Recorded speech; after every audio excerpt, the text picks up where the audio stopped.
दीपक जी, सबसे पहले जी न्यूज के माध्यम से आज सभी को दशहरे की हार्दिक आपको शुभकामनाएं। बहुत बहुत बधाई। मेरे सवाल का जवाब भी दे दीजिए। लगता है इजराइल में कितने मुसलमान रहते हैं? मैं दूंगा। और मैं ये चाहता मैं ये समझता हूं कि आज जो मोहन भागवत साहब ने कहा है, अरे सर ये तो बता दीजिए, इजराइल में कितने मुसलमान रहते हैं आतिक साहब? नहीं रहते कि नहीं रहते, ये बताइए। इजराइल पे आप पूरे 15 दिनों से आप इसी पे इजराइल कितने मुसलमान रहते हैं, हमास को मुर्दाबाद कह दीजिए और फलानों को जिंदाबाद कह दीजिए, आप इसी की डिबेट कर रहे हैं। अच्छा, मैं ये कहना चाहता हूं इजराइल में मुसलमान रहते हैं या नहीं, ये बता दीजिए। रहते हैं कि नहीं रहते?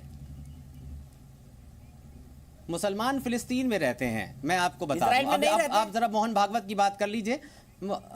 18 लाख रहते हैं इजराइल में। मैं मोहन भागवत की बात कर रहा हूँ।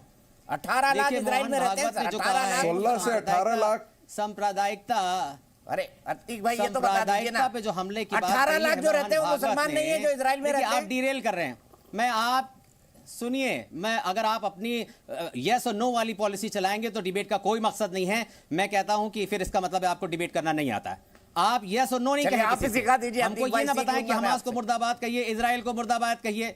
नहीं, आप अगर मेरा इनपुट लेना चाहते हैं, मेरी राय लेना चाहते हैं, मैं तो सिर्फ सवाल पूछ रहा था कि इजराइल में मुसलमान रहते कि नहीं रहते हैं। आपने कहा नहीं रहते हैं, सब फिलिस्तीन में रहते हैं। मैंने कहा 18 लाख रहते हैं। अब चलिए आपको जो बोलना है। फिलिस्तीन में रहते हैं, फिलिस्तीन बिल्कुल। अरे 18 लाख इजराइल में रहते हैं। पे हमला की बात कही है, 5 टाइम की नमाज होती है इजराइल में। मुसलमानों की बात आप कर रहे हैं।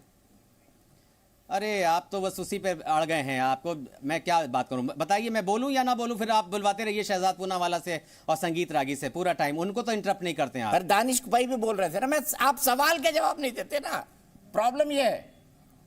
नहीं आपको पता ही नहीं इजराइल में मुसलमान रहते कि नहीं रहते। करना चाहता हूं आपको, और आपने इजराइल को जुल्म करने वाला बता दिया। आप क्यों बचाना चाहते हैं मोहन भागवत को, आरएसएस को क्यों बचाना चाहते हैं? सबसे ज्यादा सांप्रदायिक आरएसएस है। कुंदन चंद्रावत ने कहा था, करार दीजिए केरल के प्रधान, केरल के मुख्यमंत्री के लिए, केरल के मुख्यमंत्री के लिए सर लाने के लिए कहा था।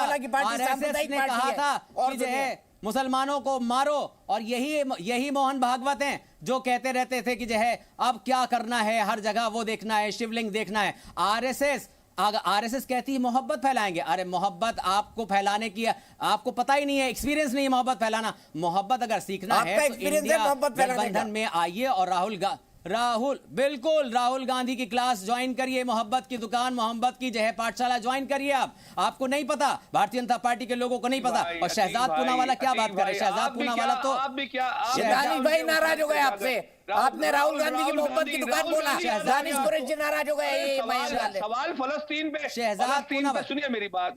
अरे कांग्रेस की तो जरूरत नहीं है, हम तो गुजरात में देख रहे हैं, वो तो खांसने को तैयार नहीं। हमने तो उनको पूछा कि पैलेस्टीन पे क्या स्टैंड है, तो उन्होंने तो अपने पेड एनजीओ को काम अरे आप ये देखिए, आज देखिए आतिक साहब आपकी बात सुनकर दानिश भाई नाराज हो गए। अपनी राय यहाँ पे ब्रदरहुड नहीं है आपका। ये राहुल गांधी के गुनगार ये इसलिए नाराज हो गए क्योंकि वो इंडिया गठबंधन के ये सदस्य नहीं बन पाए। आप दानिश भाई और अतीक को झगड़ने का भी मौका दूंगा। हाँ, अभी मेरी बात हो जाने दीजिए। दीपक जी, कौन ये मोहब्बत की दुकान की बात कर रहा है? वही पार्टी जिसने कासरगोड में हिंदुओं को लटकाकर मारने की धमकी दी अभी हाल ही में।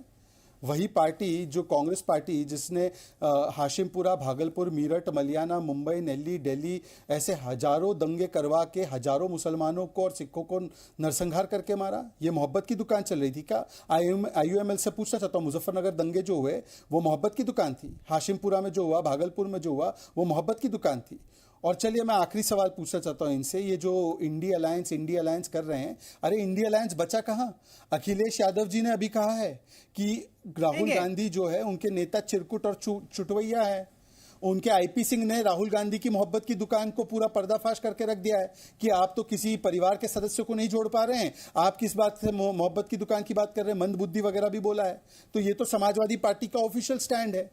तो इसीलिए मैं कह रहा हूं ये मोहब्बत की दुकान नहीं। और क्या सनातन की समाप्ति की बात करना, हिंदू धर्म को समाप्त करने की बात करना, नरसंहार करना, आज भी स्वामी प्रसाद मौर्य ने जो बात कही है, एक साधु संत व्यक्ति को आतंकवादी कहा है, क्या ये मोहब्बत की दुकान है?